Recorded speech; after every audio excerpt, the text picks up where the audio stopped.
চা রেখে এলাম। এবার ওঠো তো ঘুম থেকে। বাপরে বাপ, কি ঘুমোতেই যে পারে মানুষটা। কতবার ডেকে এলাম, ওঠার নাম নেই। চা ঠান্ডা হয়ে গেলে আমি কিন্তু আর করে দিতে পারবো না, আগেই বলে রাখলাম। হেই রে, হেই জানো, আজ না চায়ে চিনি দিয়ে ফেলেছি, প্লিজ খেয়ে নাও। আসলে একটু অন্যমনস্ক হয়ে গেছিলাম তো। আরে বাবা, তোমার তো আর সুগার টুগার নেই, শুধু শুধু আগে থেকে সাবধান হওয়া এই আর কি। তাতে কি সবসময় বিপদ এড়ানো যায় বলো? খেয়ে নাও দেখি লক্ষ্মী ছানার মতো মুখ করে। হঠাৎ সামনে পড়ে থাকা সদ্য দেওয়া খবরের কাগজটার দিকে চোখ পড়ে তপার। যা, চায়ের সাথে বাবুর আবার তো খবরের কাগজও লাগে। দুটো একসঙ্গে না হলে নাকি চা আর খবর কোনোটাই হজম হয় না। কাগজটা তুলে চেয়ারে বসে, কাগজে চোখ বোলায়, তারপর দূরে ছুঁড়ে ফেলে দেয়। এই শোনো না, আজকে না কাগজ পড়ে কাজ নেই বুঝলে। রোজ রোজ এক খবর, এক মৃত্যু মৃত্যু আর মৃত্যু। যেন কোথাও কেউ বেঁচে থাকছে না, কাউকে বাঁচাচ্ছে না, বাঁচিয়েও রাখছে না। দুটো ভালো খবর দিতে তোদের কিসের অসুবিধা হয় বুঝি না বাবু। এই রে, দরজায় বেল বাজলো মনে হয়। ঝিমলি দরজা খুলতে গিয়ে কিছু একটা ভেবে ম্যাজিক আই দিয়ে তাকায়। দরজা থেকে ছিটকে পিছিয়ে আসে। মিতা, তোমাকে তো কাল সকালেই বলেছিলাম এখন আসার দরকার নেই। যখন দরকার হবে তখন তোমায় ফোন করে ডেকে নেব। সব দিক সামলাচ্ছি আর এইটুকু সামলাতে পারবো না, এখন যাও তো। যাক বাবা, বাঁচা গেছে। জ্বালাতন, কিছুতেই দুজনকে একলা থাকতে দেবে না। হ্যাঁ গো, চাটা খেয়েছো? পরের কাপ চা দিতে কিন্তু আমার দেরি হবে বুঝেছো। হাতে এখন অনেক কাজ, ঘর মোছা, বাসন মাজা, কাপড় কাচা। উফ, বাইরেটা কি মেঘ করেছে, আজ আর কাপড় কাচা যাবে না। এক্ষুনি বৃষ্টি নামবে মনে হয়। হ্যাঁ গো, আজকে খিচুড়ি খাবে, সঙ্গে ইলিশ মাছ ভাজা। আমি বাজারে গিয়ে ইলিশ নিয়ে আসছি, তুমি রেস্ট নাও। তাড়াতাড়ি গিয়ে চটিটা পরে তপা। আবার কি ভেবে চটিটা খুলে ঘরে আসে। না, গিয়ে কাজ নেই, এর মধ্যে যদি আবার। শুনছো, বলছি কি, বাড়িতে না ডিম আছে, আজ ডিম ভাজা দিয়ে খেয়ে নাও না গো, আর সঙ্গে পাঁপড়। আমি একা পারবো? বাইরে গিয়ে তো আর কিছু করতে পারি না। অন্য সময় তুমি বাড়িতে থাকলে কত হেল্প করো। এখন রেস্ট নাও, পরশুদিন যা ধকল গেল। আবার ফোন, অচেনা নাম্বার, নিশ্চয়ই ঝিমলি ফোন করেছে। দেখেছো, ঝিমলি ফোন করেছে তোমার খবর নেওয়ার জন্য। আমি জানতাম ও ফোন করবে। হ্যালো, আমি তপা বলছি। হ্যাঁ, প্রতীক ঘোষের স্ত্রী।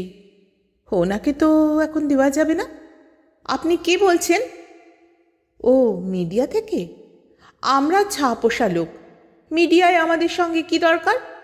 না, এখানে কোনো গণ্ডগোল হয়নি। আপনাকে কেউ ফোন করে খবর দিয়েছে? কি নাম তার? ও, নাম বলেনি? তাহলে আর কি, চিলের পিছনে দৌড়ন। মদ্ভুত যত সব। সাত সকালেই বিরক্ত শুরু করে দিল। তাও যদি একটা ভালো খবর ছাপতিস তো বুঝতাম। উনি চাইলেই যেন প্রতীক ঘোষকে দিতে হবে। আরে বাবা, লোকটা জেগে আছে না ঘুমোচ্ছে, শরীর ভালো আছে না খারাপ, ওসব ভাবার দরকার নেই। ঘটনা ঘটার দুদিন বাদে ওনারা খবর করবেন। পারলে খবর তৈরি হওয়াটা আটকা, তোদের মুরদ বুঝি। এই দাঁড়াও দাঁড়াও, তোমাকে দ্বিতীয় কাপ চাটা করে দিচ্ছি, দাঁড়াও। দেখছো তো সকাল থেকে কি সব চলছে। তুমি বরং একটু গান শোনো, আমি একটু জিরিয়ে নি। ওহ বাবা, সারাদিন যা যাচ্ছে। তারপর দিচ্ছি। হ্যাঁ, তুমি বাড়ি থাকলে আমি গান গাই ঠিকই, তবে না আজ ঠিক অন্য দিনগুলোর মতো নয়। জীবন মরণের সীমানা ছাড়াই। উফ, আবার ফোন। এবার আমি ফোনটা বন্ধই করে দেব। না থাক, যদি ঝিমলি হয়। কে বলছেন? ও, কুসুমনগর থানার ওসি। থানা থেকে হঠাৎ আমাদের ফোন করা হচ্ছে কেন? আমরা তো কোনো কমপ্লেন করিনি। আমাদের বাড়িতে চুরি, ডাকাতি, রাহাজানি কিছুই তো হয়নি। কি কি বলছেন? আশেপাশের বাড়ি থেকে ফোন করে আপনাদের জানিয়েছে যে আমাদের বাড়ি থেকে পচা গন্ধ বেরোচ্ছে? ওরা বোধহয় মিউনিসিপ্যালিটিতে ফোন করতে গিয়ে আপনাদের করে ফেলেছে। পরে কেউ ফোন করলে মিউনিসিপ্যালিটির নাম্বারটা দিয়ে দেবেন। আরে দূর মশাই, পচা গন্ধ কোথায় নেই বলুন তো? ব্লিচিং ছড়ান, ব্লিচিং। আমাদের এক প্রতিবেশী জানিয়েছে যে পরশুদিন আমাদের ফ্ল্যাটের সামনে গন্ডগোল হচ্ছিল। কে জানিয়েছে একটু বলবেন?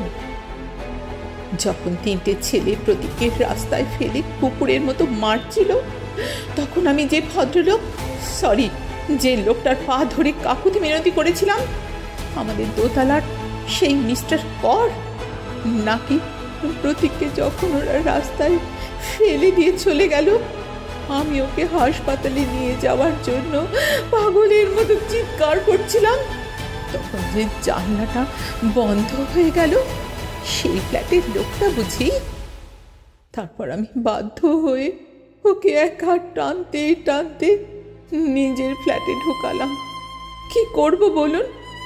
রাস্তায় তো আর ওকে ফেলে রাখতে পারি না। আপনাদেরকেও ফোন করেছিলাম জানেন তো।